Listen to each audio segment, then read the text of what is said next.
முதுகலை ஆசிரியர் தேர்வுக்கு தயாராகி வரக்கூடிய உங்கள் அனைவருக்கும் என்னுடைய இனிய வணக்கம். நம்ம சாப்டர் 4 கம்ப்ளீட் பண்ணிட்டோம். சாப்டர் 5ம் இந்த டாப்பிக்கோடு நம்ம கம்ப்ளீட் பண்ண போகிறோம். இதை பற்றின ஒரு சிலர் நோட்ஸ் கேட்டிருந்தீங்க, ஹிண்ட்ஸ் இந்த மாதிரி கேட்டிருந்தீங்க. ஸோ என்கிட்ட இருக்க ஒரு சில பிபிடி இப்போ நான் லாஸ்ட்டாக 2-3 இது பவர் பாயிண்ட் ப்ரெசன்டேஷன் போட்டு அதை இமேஜாக கன்வெர்ட் பண்ணிகிட்ருக்கேன். ஸோ அந்த பிபிடிஸை நான் உங்களுக்கு அடுத்த வீடியோ வரும்போது நான் ஒரு ட்ரைவில் போட்டுட்டு உங்களுக்கு நான் அவைலபிள் பண்ணுறேன். நம்மளோட வாட்ஸ்அப் சேனல் நான் உங்களுக்கு தர்றேன். அந்த வாட்ஸ்அப் சேனலோட லிங்க் நம்ம பயோவில் தர்றேன். அதில் நீங்கள் இணைஞ்சிக்கோங்க. அதில் உங்களுக்கான அந்த பிபிடியோட லிங்க் எல்லாத்தையும் நான் கொடுத்துட்றேன். நீங்கள் அதில் எடுத்துக்கலாம், அவைல் பண்ணிக்கலாம். இனிமேல் வர எல்லா பிபிடியோட லிங்க்கும் நான் கொடுத்துட்றேன். அதிலிருந்து நீங்கள் நோட்ஸ் வேணும்னா எடுத்துக்கலாம்.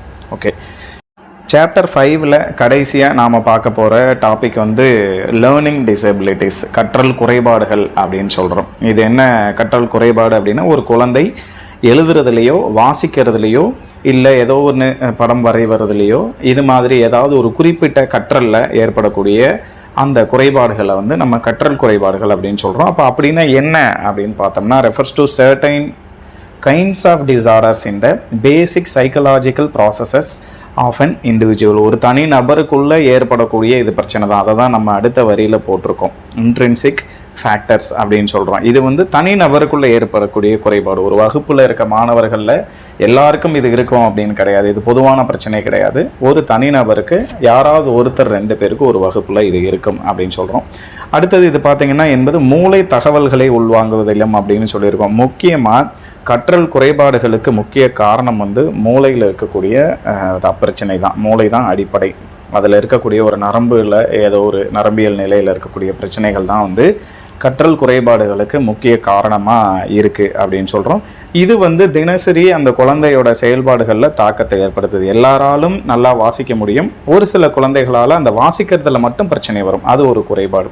இப்போ எல்லாராலும் நல்லா எழுத முடியும். ஒரு சில குழந்தைகளால் அதை எழுதுறதுல மட்டும் குறைபாடு இருக்கும். மற்ற எல்லாத்துலேயும் அவங்க தெளிவான நல்ல ஒரு புத்திசாலித்தனமாக நாலேஜபிளாக இருப்பாங்க.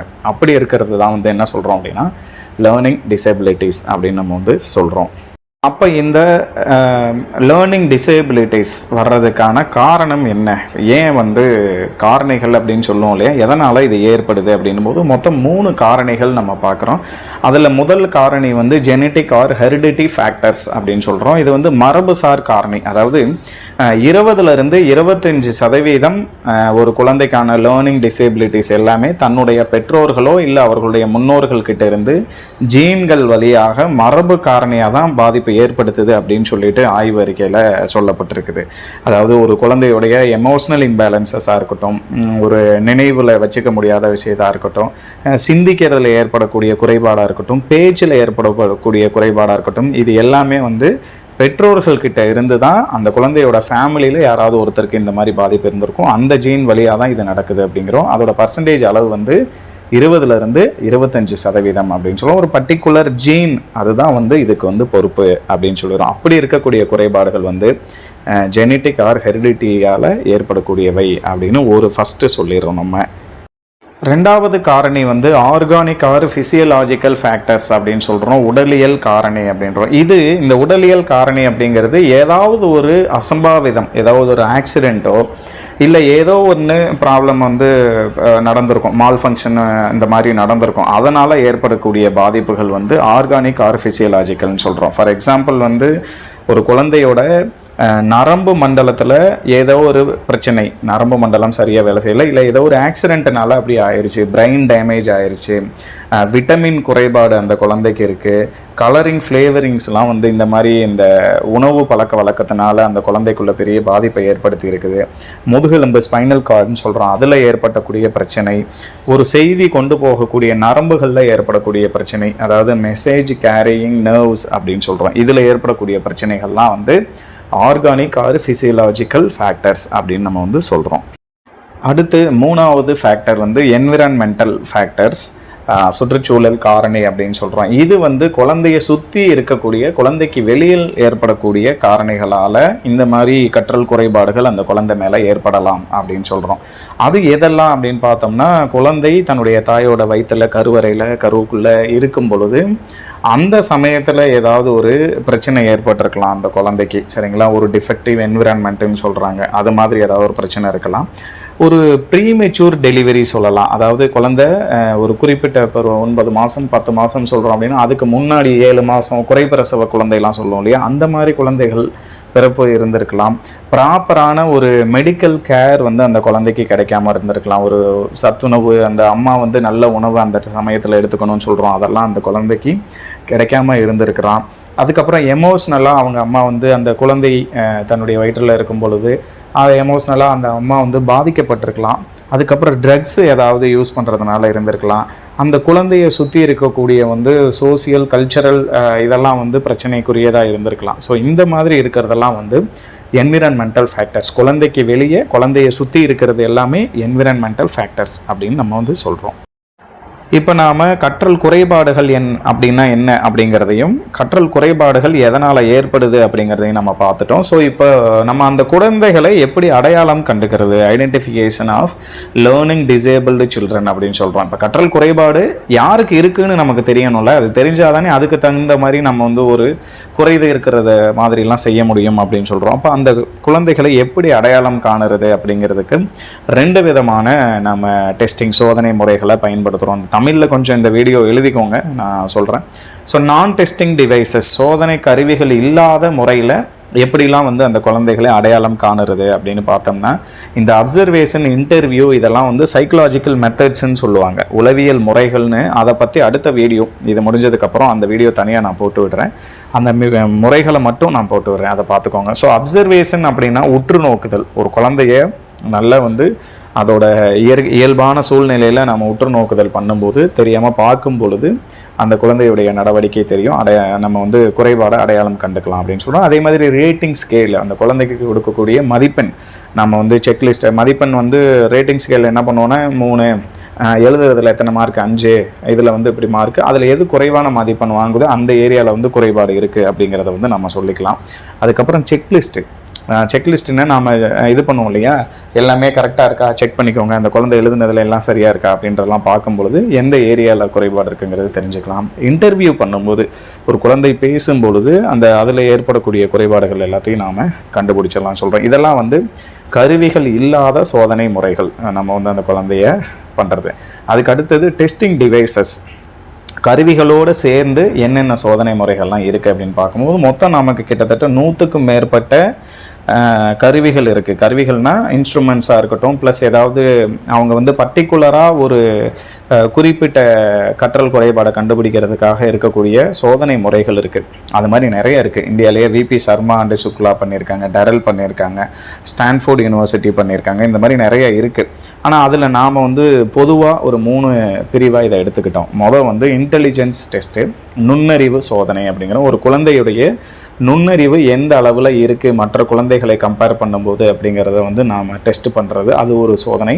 அதுக்கப்புறம் அச்சீவ்மெண்ட் டெஸ்ட்டு, அடைவு தேர்வை வச்சு நம்ம கண்டுபிடிச்சலாம். அடைவு தேர்வுனா ஒரு பாடத்தை நடத்தி முடிச்சுட்டு கடைசியாக வைக்கிறதுக்கு பேர் அடைவு தேர்வு, அதன் மூலமாக நம்ம தெரிஞ்சுக்கலாம். அதுக்கப்புறம் டிஸ்லெக்ஸியா ஸ்க்ரீனிங் டெஸ்ட்டு அப்படின்னு நம்ம சொல்கிறோம். ஸோ இந்த மாதிரி டெஸ்ட்டெல்லாம் வச்சு ஒரு குழந்தையுடைய கற்றல் குறைபாட்டை வந்து நாம் அடையாளம் காண முடியும் அப்படின்னு வந்து சொல்கிறோம்.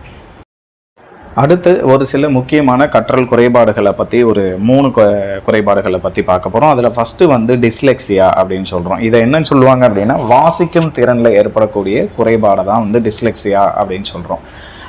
Dyslexia is a learning disability that makes it difficult to read even though a person has normal intelligence and motivation. மற்ற குழந்தைகளை மாதிரி இந்த குழந்தைக்கும் நுண்ணறிவு, இன்டெலிஜென்ஸு எல்லாமே, ஊக்கம் எல்லாம் கரெக்டாக இருந்தாலும் அந்த குழந்தையால் வாசிக்கிறது மட்டும் சரியாக பண்ண முடியாது. அப்படி இருக்க குழந்தைய வந்து என்ன சொல்கிறோம் அப்படின்னா, டிஸ்லெக்ஸியாவில் பாதிக்கப்பட்ட குழந்தை. அப்படி மற்ற குழந்தைகள் மாதிரி அதுக்கு எல்லாமே கரெக்டாக இருக்கும், வாசிக்கிறதுல மட்டும் ஏற்படக்கூடிய பிரச்சனை அப்படின்னு சொல்கிறோம். அது என்னென்னலாம் அப்படின்னு பார்த்தீங்கன்னா, ரீடிங் டிஃபிகல்ட்டிஸ், அந்த வாசிக்கிறதுல ஏற்படக்கூடிய பிரச்சனை, ஸ்பெல்லிங் பண்ணுறதுல நம்ம குழந்தை சொல்லும் இல்லையா, அதை எழுதுறதுலையோ அதை வந்து சொல்கிறதுலையோ ஏற்படக்கூடிய பிரச்சனை, ஒரு மொழியை வந்து சரியான அளவில் பயன்படுத்தாமல் இருக்கிறது, கையெழுத்து வந்து ஹேண்ட் ரைட்டிங் வந்து ரொம்ப புவராக இருக்கிறது, கையெழுத்து மேத்ஸில் வந்து குறிப்பிட்ட வந்து இது பண்ணி கற்றுக்கிறதுல பிரச்சனை இருக்கிறது, இந்த மாதிரி இருக்கிறதெல்லாம் என்ன சொல்லுவோம் அப்படின்னா அந்த வாசிக்கும் திறனில் ஏற்படக்கூடிய பிரச்சனைகளாக நாம் வந்து சொல்லுவோம்.